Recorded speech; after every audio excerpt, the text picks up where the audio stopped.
Magpatubo tayo ng 8 piraso dito. So another goal natin ay makakuha ulit ng another pangtanim. So yan, nagputol ulit tayo ng 1, 2, 3 piraso para sa another itanim natin. 4, gawin natin 4. Dan tabi ang sulod lang yung ano na to, dala dito. 4. 1, 2, 3, 4. So ito, so may nakikita na tayong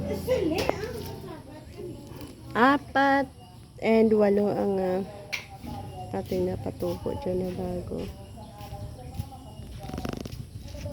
So ang ganda na.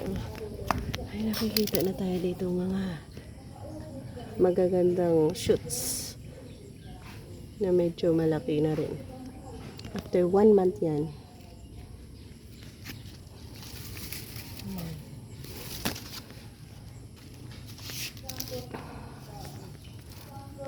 So from this, abangan ulit natin makapag-produce ulit tayo ng panibagong bamboo na itatanim natin.